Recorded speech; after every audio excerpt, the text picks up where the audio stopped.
सोचिए, साल 2026 है और पूरी दुनिया एक ऐसे मोड़ पर खड़ी है जहां एक जंग पूरी दुनिया का नक्शा हमेशा के लिए बदल सकती है।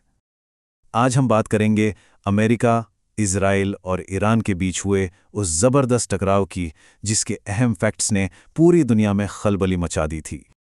और ये सब कुछ शुरू हुआ 1 तारीख से, 28 फरवरी 2026। ये वो दिन है जो इतिहास की किताबों में हमेशा के लिए दर्ज हो गया। इसी दिन आसमान में लड़ाकू विमानों की गूंज सुनाई दी। अमेरिका और इजराइल ने मिलकर ईरान पर एक बहुत बड़ा एक साथ कोऑर्डिनेटेड मिलिट्री हमला कर दिया। देखिए, इस तरह के हमले का डर तो कई लोगों को था, लेकिन ये इतना बड़ा और जबरदस्त होगा इसका अंदाजा किसी को नहीं था। और फिर शुरुआती हमलों के कुछ ही घंटे बीते थे कि एक ऐसी खबर आई जिसने दुनिया को सचमुच हिलाकर रख दिया। ईरान के supreme leader ayatollah Ali Khamenei मारे गए थे।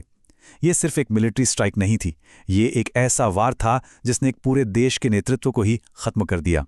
तो चलिए अब थोड़ा और गहराई में चलते हैं और इस शुरुआती हमले को समझते हैं। आखिर इस बड़े अटैक के पीछे की स्ट्रैटेजी क्या थी और इसका फौरन असर क्या हुआ? अच्छा, ये कोई एक तरफा हमला नहीं था। ये 2 बड़ी और ताकतवर सेनाओं का एक जॉइंट ऑपरेशन था और दोनों के अपने अपने कोड नेम थे। इजराइल ने अपने हिस्से को नाम दिया ऑपरेशन लायंस रोर, जिससे उनके इरादे की ताकत का पता चलता है, जबकि अमेरिका ने इसे ऑपरेशन एपिक फ्यूरी कहा, जो इस हमले के विशाल पैमाने की ओर इशारा करता है।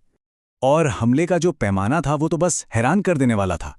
आप अंदाजा लगाइए, सिर्फ पहले 24 घंटों के अंदर 1200 से भी ज्यादा बम ईरान पे गिराए गए। मतलब ये एक ऐसी बमबारी थी जो रुकने का नाम ही नहीं ले रही थी, और इसे देश के डिफेंस को पूरी तरह से तबाह करने के लिए डिजाइन किया गया था। ये कोई रैंडम हमले नहीं थे, हर एक टारगेट को बहुत सोच समझकर चुना गया था।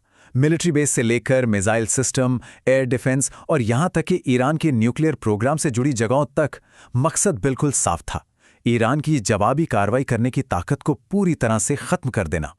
लेकिन देखिए, इतना बड़ा हमला कोई रातों रात नहीं हो जाता।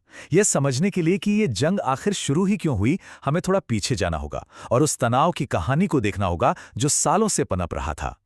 जैसा कि इस टाइमलाइन पर हम देख सकते हैं, ये टकराव अचानक नहीं हुआ। 2024 में मिसाइल हमलों का लेन देन, फिर 2025 में न्यूक्लियर ठिकानों पर हमले और आखिर में शांति की बातचीत का नाकाम होना, हर एक घटना ने इस विस्फोटक टकराव की जमीन तैयार की। और हाँ, इरादे बिल्कुल साफ थे, कोई कंफ्यूजन नहीं था। जैसा कि उस वक्त के अमेरिकी नेतृत्व ने साफ साफ कहा था, उनका असल मकसद तो रिजीम चेंज यानी सत्ता परिवर्तन था। बात सिर्फ ईरान के खतरनाक हरकतों को रोकने की नहीं थी, बल्कि असल मकसद था वहां की सरकार को ही बदल देना। लेकिन ईरान भी चुप बैठने वालों में से नहीं था। हमले के फौरन बाद उन्होंने एक जबरदस्त जवाबी कार्रवाई शुरू की, जिसका नाम था ऑपरेशन ट्रू प्रॉमिस 4। ये एक साफ संदेश था कि हम पीछे हटने वाले नहीं हैं। ईरान का जो जवाब था उसका दायरा देखिए कितना बड़ा था। उनका निशाना सिर्फ इजराइल नहीं था, उन्होंने पूरे मिडिल ईस्ट में फैले अमेरिकी और उसके सहयोगी देशों के ठिकानों पर मिसाइलों और ड्रोन्स की बौछार कर दी। और देखते ही देखते ये जंग एक क्षेत्रीय संकट में बदल गई। और जैसा कि होना ही था, इन मिलिट्री एक्शन का असर जंग के मैदान से कहीं आगे तक फैला। पूरी दुनिया की अर्थव्यवस्था पर इसका असर तुरंत महसूस किया गया, जैसे झटके लगे हों। इस जंग का सबसे पहला और बड़ा असर स्ट्रेट ऑफ हॉर्मुज पर पड़ा। ये वो समुद्री रास्ता है जो ग्लोबल ट्रेड के लिए किसी धमनी की तरह है। इस पतले से रास्ते में जरा सी भी रुकावट का मतलब था पूरी दुनिया में आर्थिक उथल-पुथल।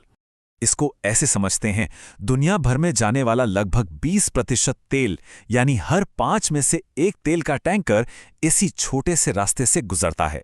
तो जब ईरान ने इसे बंद करने की धमकी दी, तो इसका मतलब था कि वो दुनिया की अर्थव्यवस्था की लाइफलाइन को काटने की धमकी दे रहा था। और आर्थिक नतीजे बहुत तेज और भयानक थे। तेल की कीमतें रातों रात आसमान छूने लगीं। दुनिया भर के शेयर बाजारों में भारी गिरावट आई, क्योंकि निवेशकों में घबराहट फैल गई थी। ये एक तरह से आर्थिक अनिश्चितता का एक परफेक्ट तूफान था। अब अगर मिलिट्री की बात करें, तो शुरुआती हमला ईरान के लिए बहुत ही ज्यादा विनाशकारी था। जरा इस आंकड़े पर गौर कीजिए। रिपोर्ट्स बताती हैं कि सिर्फ पहले 24 घंटों में ही उनकी 80% एयर डिफेंस क्षमता को तबाह कर दिया गया था। इसके बाद वो आगे के हमलों के लिए बहुत ज्यादा कमजोर हो गए थे। और ये सब हमें आज की बेहद नाजुक स्थिति में ले आता है। ये संकट अभी भी चल रहा है और भविष्य क्या होगा, ये एक धागे से लटका हुआ है जो बहुत ही अनिश्चित है। लड़ाई अभी तक रुकी नहीं है। हर गुजरते दिन के साथ दुनिया भर के नेता इस कोशिश में लगे हैं कि ये संघर्ष एक बड़े क्षेत्रीय युद्ध में ना बदल जाए, एक ऐसा युद्ध जिसके नतीजे बहुत ही भयानक होंगे। और आखिर में हम एक बहुत ही परेशान करने वाले सवाल के साथ रह जाते हैं, क्या ये टकराव एक बड़े विश्व युद्ध की शुरुआत है? ये एक ऐसा सवाल है जो आज दुनिया भर की राजधानियों में गूंज रहा है और हर देश के डर और उनकी रणनीतियों को तय कर रहा है। इसका जवाब तो अब वक्त ही देगा।